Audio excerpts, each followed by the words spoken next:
Allô, c'est Maître Mélanie, l'Académie Taekwondo vous présente aujourd'hui une autre capsule technique de débutants. Alors, ceux qui ont commencé, qui n'en ont jamais fait, c'est une capsule qui est très bien expliquée là, pour les coups de pied de base. 3 coups de pied aujourd'hui encore. Alors, on commence avec Idan Bichegi. OK! Alors, vous aviez vu dans l'autre capsule le coup de pied Bichegi. Donc, on était comme ça et on levait dans notre petite boîte un coup de pied à angle. C'est le même coup de pied, sauf que cette fois-ci, on va le commencer à l'envers. Et on va faire avec un pas. Donc, à l'envers, jambe qui frappe est en avant. Alors, c'est un petit pas, à peine dépasser le pied.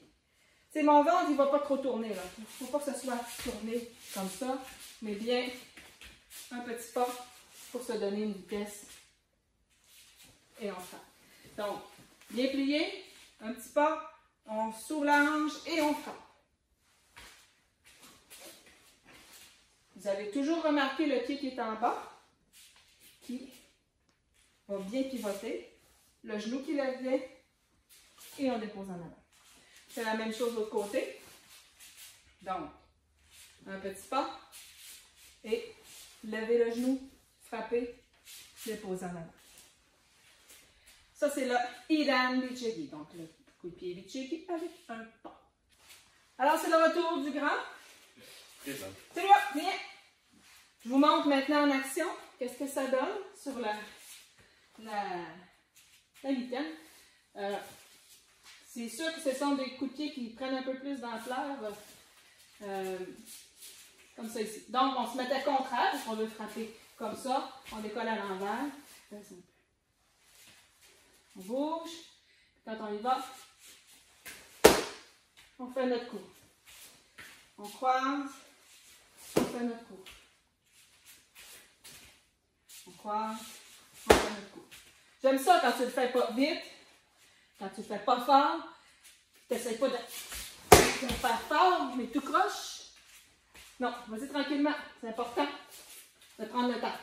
Quand ça va bien, là, tu peux y aller un peu plus rapide. Tu peux mettre de la voix.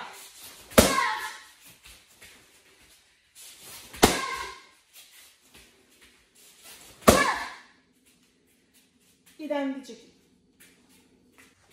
Le coup de pied suivant, je vais vous le faire de côté. On part encore une fois à l'envers.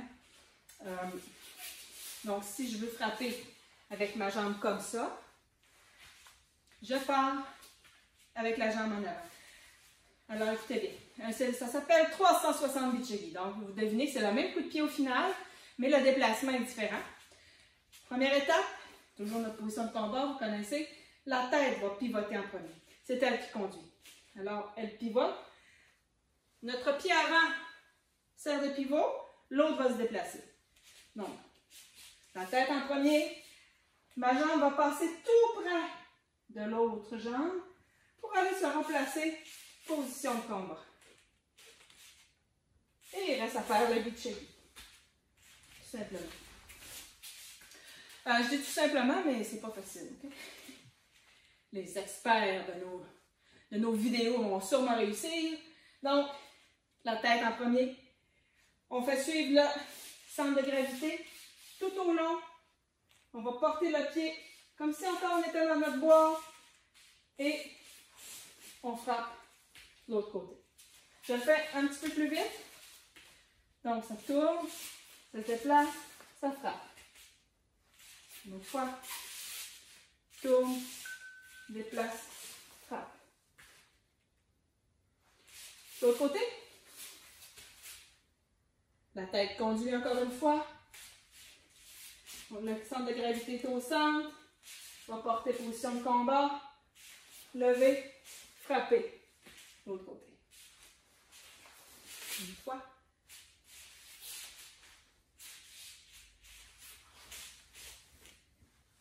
Taekwondo, c'est beaucoup d'équilibre, c'est beaucoup d'entraînement, c'est de la souplesse. Mais si tu n'as pas beaucoup de souplesse, tu vas être capable d'en faire quand même. C'est des exercices, des coups de pied qui sont quand même, on peut les modifier à notre façon pour réussir à atteindre notre cible. Le deuxième qu'on a vu, 368 checky, celui qui pivote. Encore une fois, on se met à l'envers. C'est la jambe avant qui va frapper. Tu te souviens, on passe tout près. On se replace position de combat pour frapper.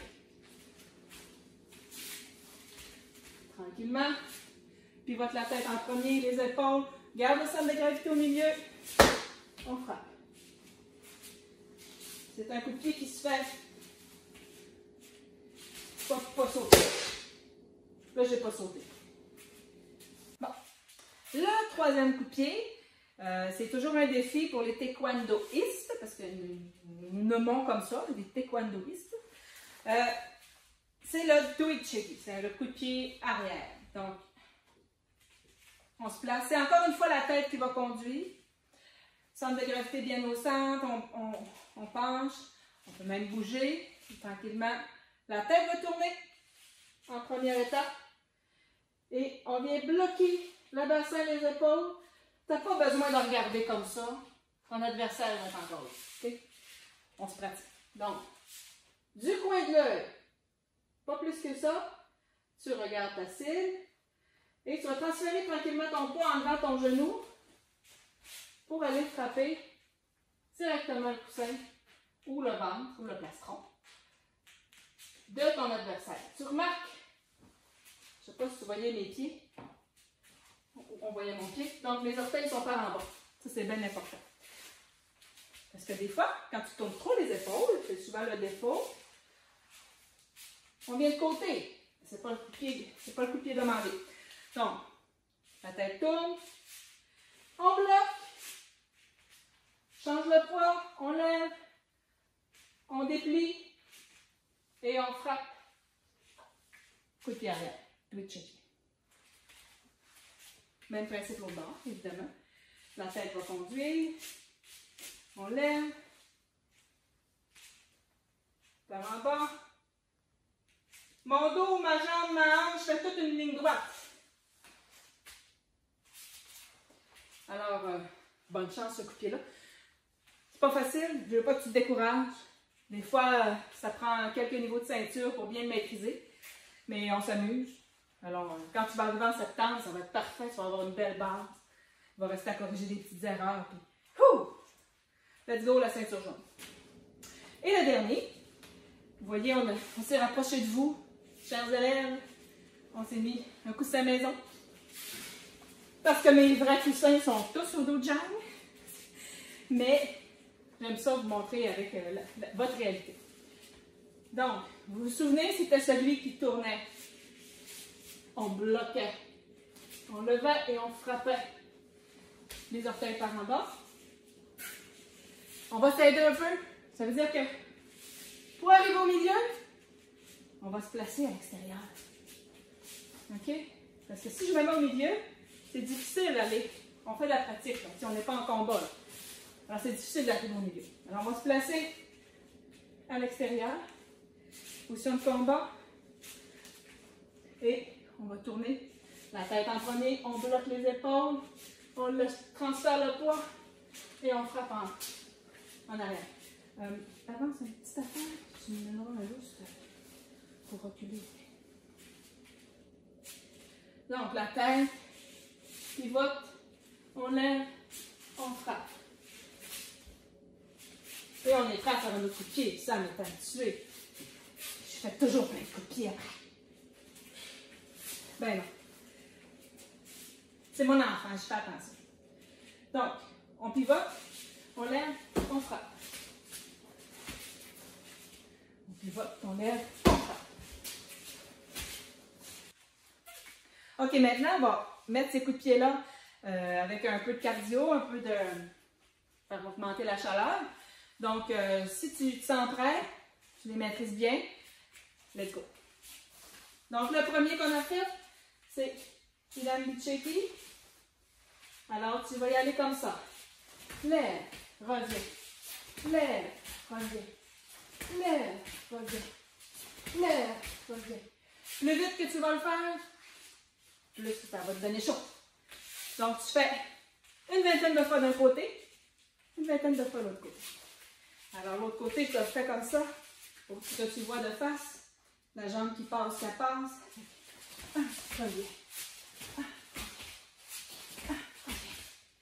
Alors, une vingtaine de fois. Pour le 360, c'est difficile de le faire rapidement. Donc, ce que tu vas faire ta pratique de coup de pied. Tu vas frapper. Et tu vas faire une fois, remonte, lever. 3 fois dans chaque dos. C'est bon? Donc, tu fais 360. Tu baisses une fois.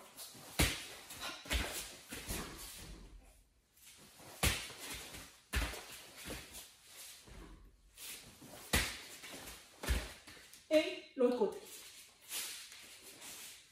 Même chose. Tu descends. Tu peux faire une série comme ça de 10, de 15, c'est toi qui le sais. Mais tu vas avoir chaud. Maintenant, pour le dernier coup de pied en action, c'est le Dwi-Jiggy, celui qui est par en arrière. C'est un coup de pied que je disais comme tantôt qui est difficile. Fait que ce qu'on va faire, tout simplement, je vais vous le montrer de côté. On va reprendre le Hat-Jiggy du début. Tu vas le déposer ici et tu vas juste lancer en arrière. Donc, on lève, on frappe. Lève, frappe. Lève, frappe. Tu le fais une vingtaine de fois encore.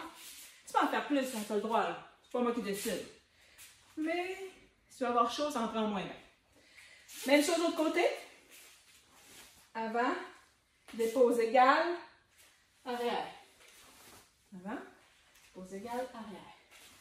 Puis tu as remarqué que je tourne ma tête à la bonne place. Et encore une fois, une vingtaine. Voilà, c'est ce qui m'a fait notre deuxième capsule de débutant. N'hésitez pas, si vous avez des questions, vous pouvez nous écrire. Maître Carl et moi, on va être capable de vous répondre certainement si on a des choses à vous préciser. Ensuite, n'oubliez pas de toujours faire vos étirements et le réchauffement dans les autres capsules avant de faire les capsules principales. Alors, merci et bon training!